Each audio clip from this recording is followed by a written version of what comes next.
everyone. This is Managing Editor Moriah Richard here with literary agent Margaret Danko.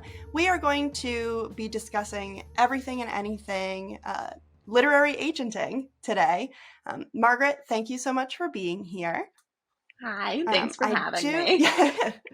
I do just want to quickly let everyone know that Margaret and I have been friends for quite a few years now. Before either of us were really involved in the industry, we went to our MFA program together. So this should be really fun. I'm really excited to talk to you. But before we jump into kind of the nitty gritty of it, would you mind telling our listeners a little bit about yourself and your background? Yeah. So like Mariah said, I actually came into literary agenting from the writer side of things. We got our MFA at Temple University slightly apart. That's what this guy is. I'm official. But I also did creative writing in undergraduate at Oberlin College. And then after graduating the MFA, did a few years of hustle, editing and proofreading. I like to say that I've kind of seen things at every stage of the game. I've done everything from all the way development, writing it myself, to line editing, copy editing, proofreading, and now representing books and authors to major publishers, which is crazy sometimes to think about. Like, this is a thing I get to do. I can't believe it. So that's me in a nutshell.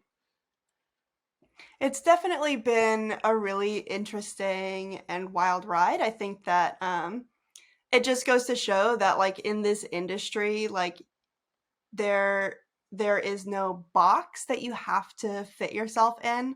You know, I know so many like people who start out as published authors become agents, people who work in editing for a great many years become agents, and vice versa. Agents will, stop agenting to go in and do different projects within the industry. So it's always really fun to hear how people come into this job. Yeah, definitely. It is it's one of those industries where like it is so small.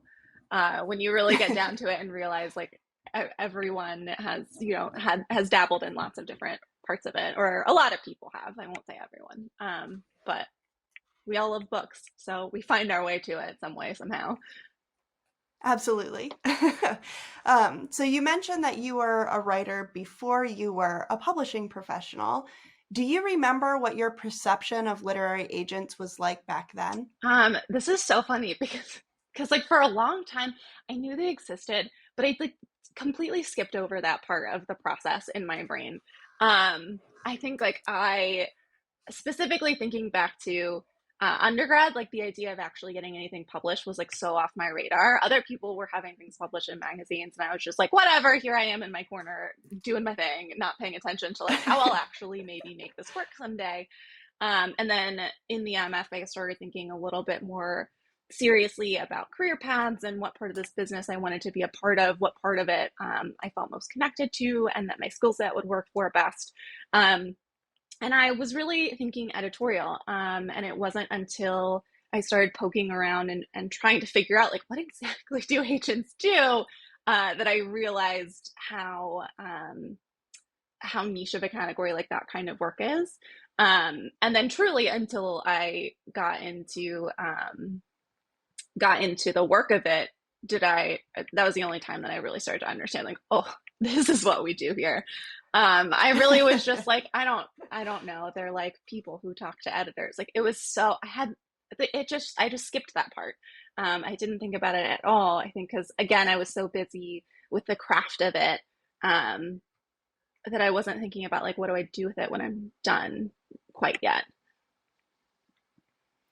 Yeah, I think it's so weird to like think about all those years ago.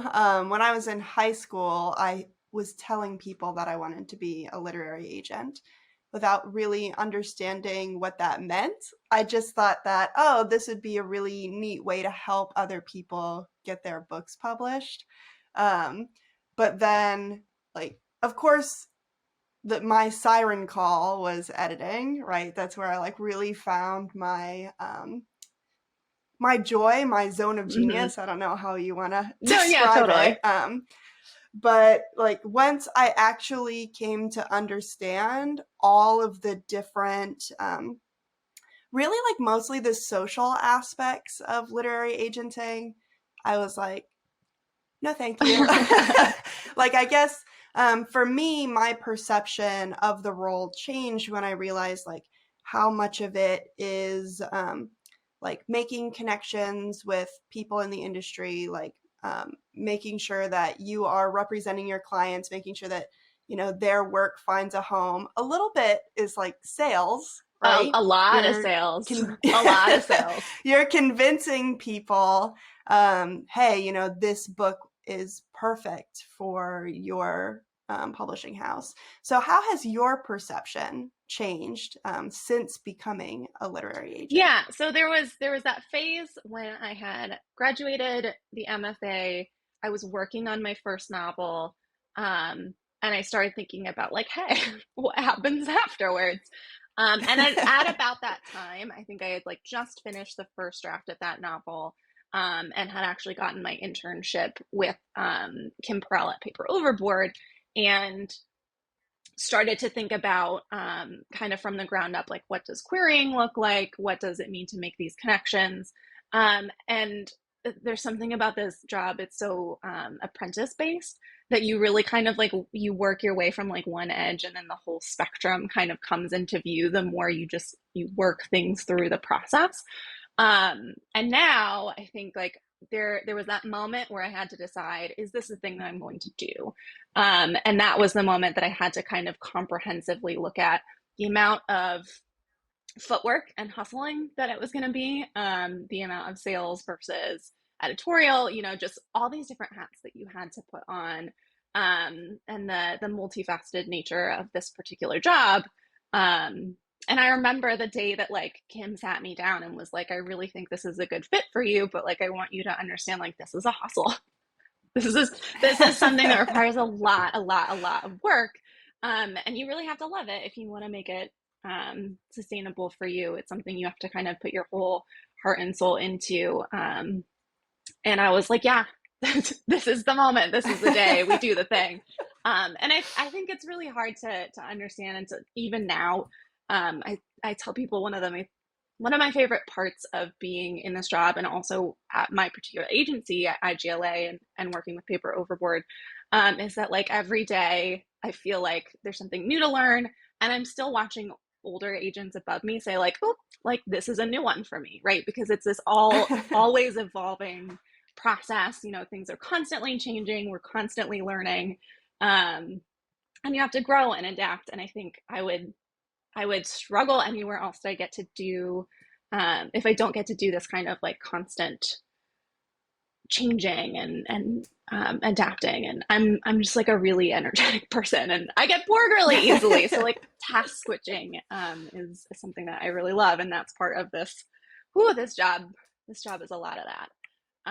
Yeah, it It definitely is. definitely is, and I think it's really fun to get to have conversations with people who have been on the other side, who can come to it with writers and get to say, here's what's really going on here. Here are all the bits and pieces that are going to be at play, and here's how I can help you work through that. And so I'm really grateful for my writing background for that reason. I think it gives me an empathy and an ability to see authors where they are and where they want to be, and to Hmm. understand what about this industry is transparent, and what about this industry is it's really not. It is a lot of that networking, a term that I hate, but have to engage with. um, Yeah. Yeah, so you mentioned how being a writer makes you a better agent, but switching gears just a little bit from that writer's perspective, can you share some common mistakes you see writers making in their interactions with literary agents? Um, I think I think about this a lot because um, I have this memory of someone asking me in a query critique, or some other critique I was doing, is it acceptable to do X? And there are so many rules and so many like kind of like gotcha moments that I think writers get really caught up in and are really afraid of. And that's really hard. It's really hard. We want like creativity, but we also have to follow certain rules when it comes to like, give me the material I asked for and no more and no Hmm. less. Because I know what I need to see in order to start the conversation and make that. Um, but a lot of it is also do what's effective, right? If you want to break a rule, think critically about whether or not it's doing what you want it to, it's giving the impression that you want it to. Because I'm all for creativity, and I don't like to put hard restrictions on what you can and cannot do in things like a pitch or a query. But you do have to ask yourself, is this the best way to represent my project, my voice, whatever it is that you're trying to get across? Is it effective rather than is it allowed? That makes sense. And this is a question that's based off of a conversation that you and I actually just had recently about my writing. Um, but do you have any advice for writers who aren't sure if traditional publishing is their path or not? Yeah, I having worked in um, many capacities, right? Having now working with traditional publishers, and also seeking connections with small publishers, having worked with hybrids and self-publishing people, um, I truly believe that there is a path to publishing for everyone, and it doesn't have to be the traditional path. I choose that because I think it's fun and it has its own kind of like rules and stakes, and it's an adventure every time. But I also think that like everyone has a voice and everyone can use their voice, and it's really about finding the best fit for you.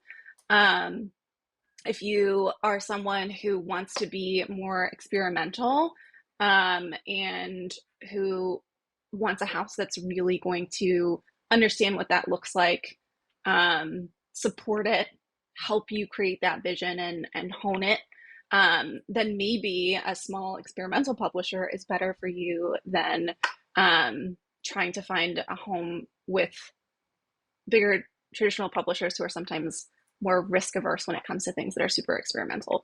And so I really believe in that. I really believe that it's about finding the best fit for you.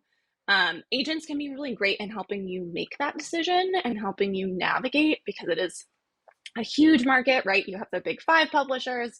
Are we big four yet? Are we soon to be three? Like we don't. Um, but there are also like more than 400 independent publishers in this country alone, which is a lot to navigate by yourself. And so sometimes, the footwork is what we do to make it work.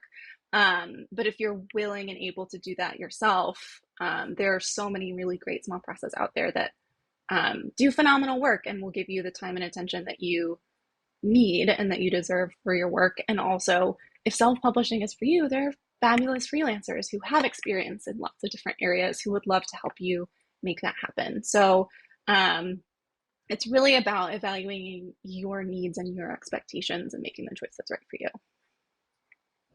I love that.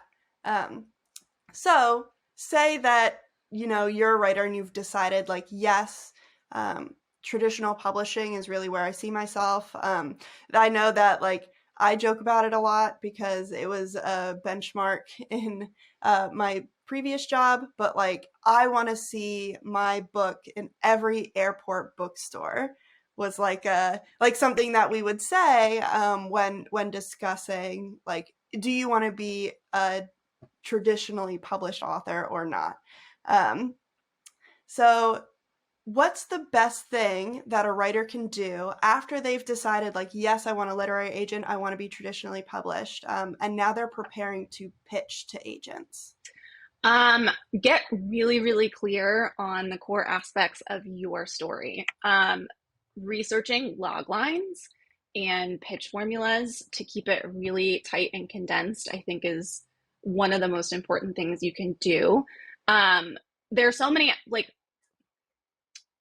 books are a lot, right? You have so many themes, you pour your heart and soul into them, you have characters you love.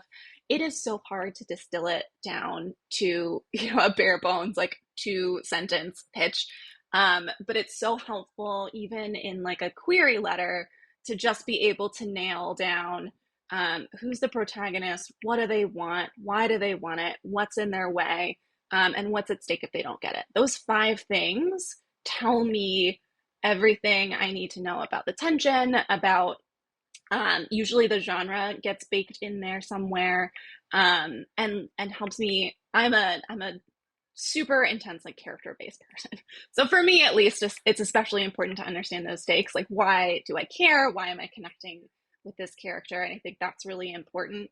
And there's a similar pitch structure for nonfiction, which is that, like, have you identified a problem? How is your book speaking to that problem? What are you bringing to this conversation that has never been brought before and that makes you special? And kind of what's your um, big takeaway, and how do you want to change the world with it? So just distilling as much as you can so that you always have that go-to. You can go on tangents and um, down rabbit holes when you have someone face to face with you in a conversation, but to be able to get all of that crucial information out in a conversation or in a query letter right away is the best way to kind of snag someone's attention. So, um, at the time of recording this, so we're recording this in August, this conversation, dear listeners. But back in July, Margaret actually came to the Writer's Digest annual conference in New York City as a literary agent for our annual Pitch Slam event, which is an in-person pitching event that we kind of describe as like speed dating for writers and agents.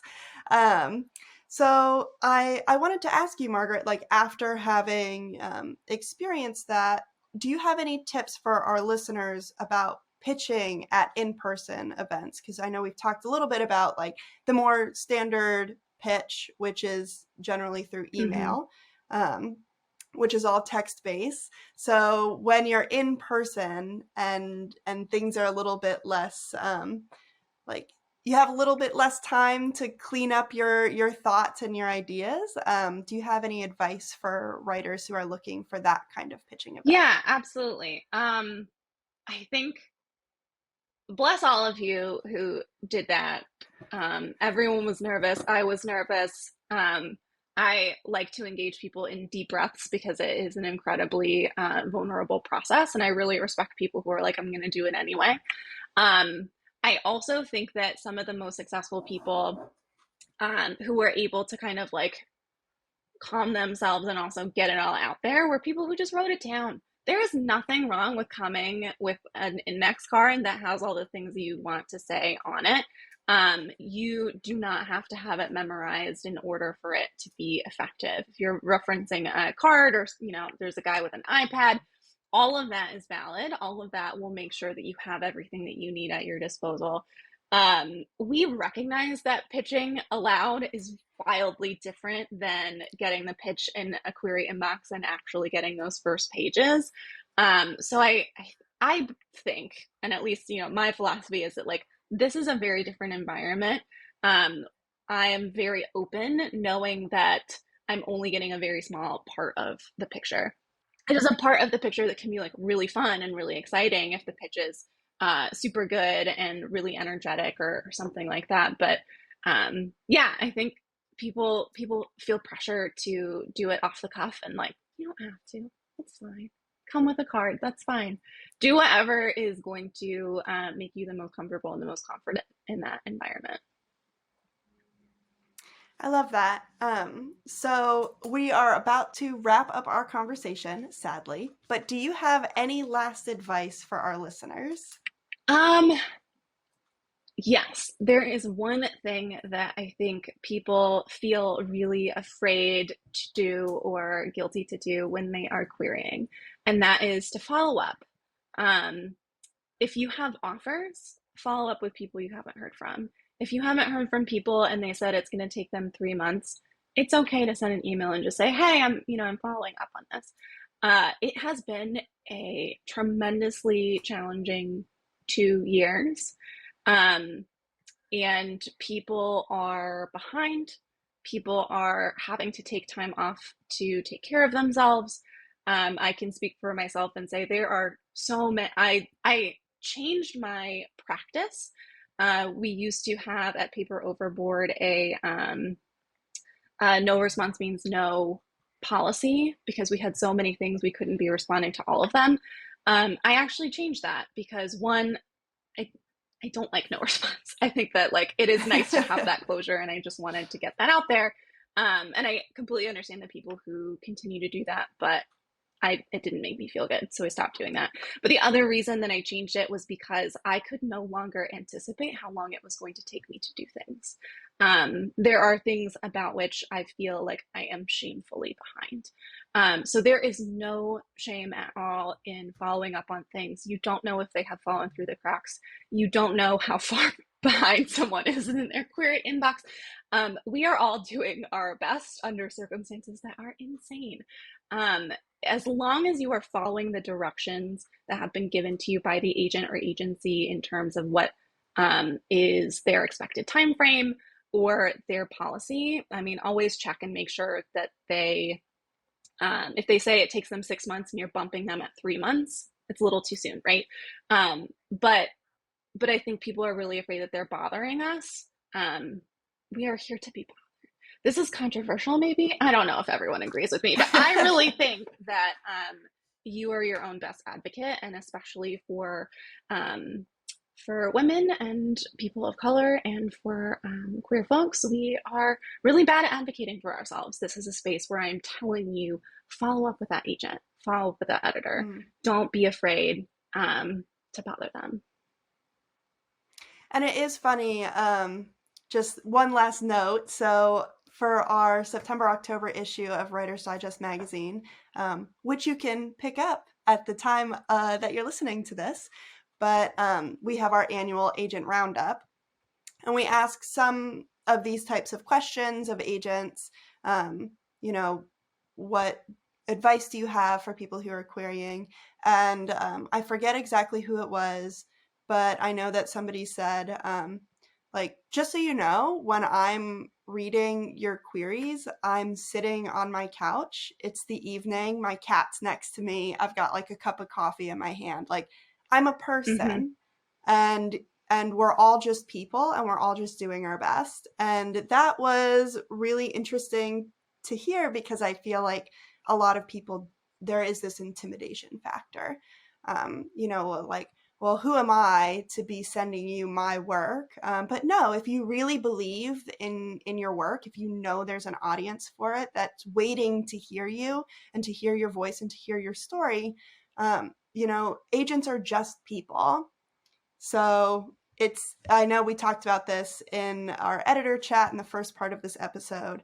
But, if you're really not vibing with someone, it's okay to look for new representation. If you really connect with somebody, it's okay to have really open communication with them. We're all just people, and we all just love stories and want to put stories out there. So the agent-writer dynamic is not as scary as it might seem to somebody who's just starting to query. Yeah, I get that. We have this like arbitrary hierarchy, but like don't forget that like agents can't do their job without writers. We can't do this without you. So it is in our best interest to make sure you're taken care of. Absolutely. All right, that looks like all the time we have for today. Thank you so much, Margaret, for being here. Stay tuned for our writing prompt and for a little bit of info on our next episode. Today's writing prompt is going to be a little bit different. Instead of writing something for your story or your character or a book that you're working on, instead write about what you want in a literary agent if you don't have one. Would you want them to be an editorial style agent or just focused on the business career type stuff? Weigh the pros and cons about going with an established agent or an up-and-coming agent. Think about what's most important to you so you can make the best use of your querying journey. Thanks for listening to Writer's Digest Presents. Join us in October when we'll be talking about writing stories featuring scenes of dread or discomfort. Until then, visit writersdigest.com for more writing prompts, advice, and inspiration. Email us at writers.digest@aimmedia.com to share your feedback, and join us on social media at Writers Digest to share your thoughts about agent advice. We look forward to hearing from you.